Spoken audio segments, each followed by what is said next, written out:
The year 2026 is the death of try-hard clothing brands and the start of unfiltered ones. In this video, I'm going to share with you a concept known as parasocial attachment that very few clothing brand owners know about. And if you're lucky enough to stumble across this video, it's going to completely blow your mind. Now, really quick, for those of you who don't know me, how do I know what I'm talking about? I've been in this space for 10 years. I've worked with over 500 clothing brands one-on-one. I've done over $1 million in online sales for my own brand. And this is practically all that I do. Chapter 1, the parasocial era. This term, parasocial, is one of the most important things you could be learning inside your business this year, and it's going to give you such a competitive advantage over other businesses who don't know this.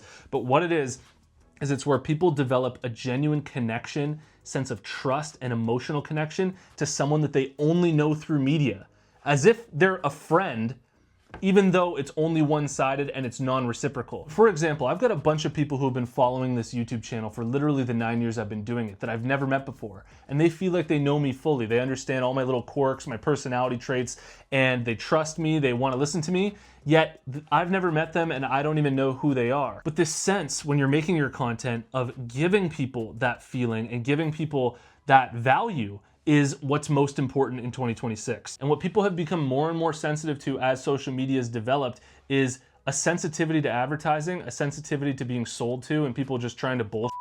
And people have a really good ability to notice micro communications, your vibe, the way that you're coming across, and however that is, and if it's real or not. Any sort of raw content that you create that's off the top of your head and isn't just fully scripted, which is also, by the way, one of the reasons why I like to speak in my videos off the cuff and just share from whatever I'm feeling, is that raw content creates a feeling of friend, and polished content makes it feel like an ad. And this is why all of the raw, real, just authentic content on TikTok and on Instagram and even on YouTube, like Sam Sulek and all of his bodybuilding videos where it's literally just him talking to a camera like in his car, is crushing and beating all of the highly polished content that used to work like 10 years ago. And I know I've brought this up in so many videos for those of you who are returning viewers, but I need to bring it up again. One of the best examples of somebody who was ahead of the curve with this is Strawberry Milk Mob on TikTok. There's 3 sisters and they each have their own account, Strawberry, Blueberry, and Coconut. And the way that they do their content, the way that they talk, is almost as if they're not a bikini brand where they're trying to sell something. Like, it's 100% authentic and them sharing content as if they're just creators. And they've managed to blow up their accounts through doing this and just being themselves. And the result of this, where the audience feels like they know the founder, they understand these people entirely, when they do say, oh, we've got a bikini line, and they do it in like sort of like a funny, natural way, it just absolutely smashes. This is also why I made a huge change to the style of content for my Canadian lifestyle brand, K-Bud, that represents small town Canada. I noticed that all that like highly curated aesthetic photos I was posting, as cool as they are, and it's cool for your main grid, they're not gonna get any reach. It's not what's getting shared, and it's not what people actually care about or trust nowadays. So instead, I went on my balcony and I put some funny text above my head, just wearing our hoodies, and I made it more natural and in line with what's working right now. Another cool example of this is a clothing brand called Sunday School, which is a Korean streetwear brand. And you'll notice that a lot of their content feels like it's being made by like a cool crew that's just pumping it out and doing cool things, rather than like a formal company or some corporate business. In 2026, what brands have to realize is that people don't want brands anymore. We're sick of brands. We want human. And brands that are getting closer and closer to that human connection where there's no ego involved of like, I'm trying to stage this thing to look so cool and try so hard. And instead it's just like, here we are. This is genuinely to our core what we're doing and who we're about. And these are some friggin' cool pieces we've made out of our own talent, our own skill, and our own vision.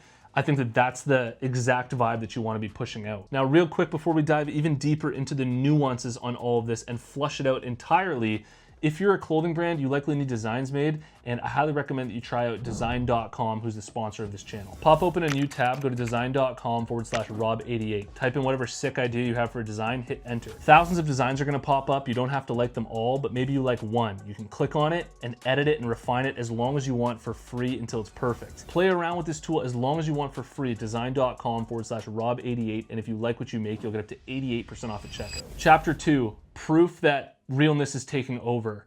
You know when there's a huge paradigm shift happening in social media when all of the big brands start to do it as well.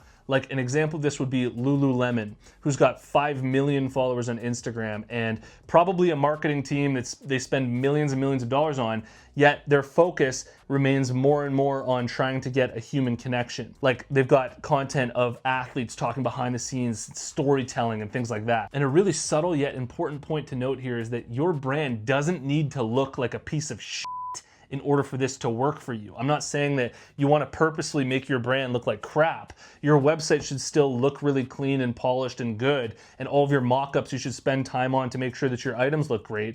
But when it comes to how you're expressing your brand and how real you're being, the brands that stop trying to impress people and just try to create a connection with them are the ones that are going to win. If you go on TikTok and you look at Nike or Adidas, you'll notice that a lot of their content's unscripted. It's sort of like this grainy type of content that is just natural and these sort of real athlete filmed moments that they're just sharing with their audience, and that's because they're trying to keep up with what's working. And to be completely honest with you right now, a lot of the content that I've made, I've struggled with because I've been trying too hard to look great and look perfect.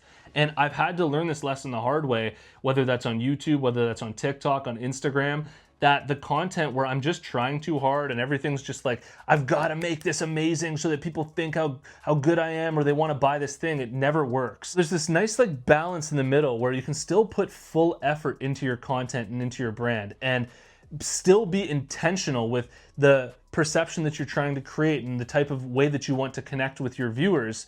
But the most important thing under it is that you're being authentic, you're being real, you're being raw, and you're not just focused on creating some perception that's substanceless underneath it. Chapter 3, the 2026 Playbook. This is basically, here's exactly what to do in 2026 so that you have no confusion around how to actually make this work for your brand. And I really recommend that you take some notes here, whether it's just in your phone real quick, so that when you go to make content, you can be reminded of this, and they're like little mantras for you that you don't forget, because it really is a shift in the way of thinking. The first point is that documentation beats production. In whatever it is that you're doing with your brand, talking about it openly, talking about whatever your brand concept is openly and something that you're dealing with, like let's say it's a mental health brand, rather than trying to produce all of this content around mental health and how cool it looks, just get on camera and talk about some struggles you've had with mental health. That will perform a million times better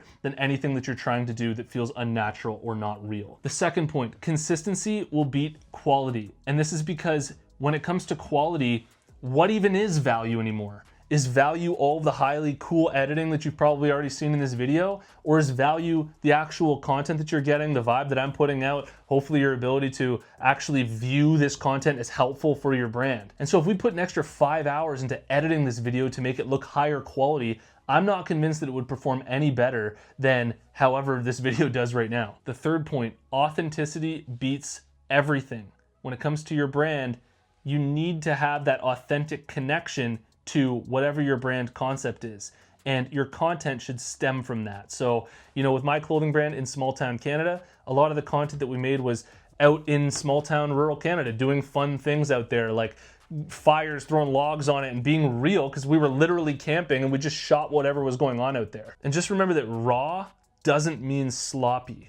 It means you're being intentional with trying to create a human connection. So share more real moments, share more thoughts, share more updates and things like that. Show the behind the scenes, the struggles that you're going through, some of the messy realities. People want access to your brand. They don't necessarily just want aesthetics all the time. You wanna know what the scary truth is about all of this? It's easier to do this than it is to make polished, curated content all the time. But it's scarier to do it, okay? Like I'm literally, my feet have been shaking this whole time trying to make this content because I'm thinking like, oh God, I want you to think that I'm real as I'm making this content while talking about being real, and it better come across as real. And I realize it's a lot scarier to make this type of content, but it's easier. And this real raw content beats the big budgeted polished content that all these big brands are doing like 10 times out of 10. So if you're ballsy enough to just be yourself, you will outperform huge brands with your content. Now, before you go anywhere, please let me know your thoughts on this in the comments below. I want to hear, did this resonate with you? Is this something that you really are excited to try for your own brand, and what are all of your experiences with it? I'd love to hear it in the comments below. Hit the like button if you got value out of it. And if you want to work closer with me and a community of other brand owners, check out the Apparel Success Mastermind. There's a link in the description below.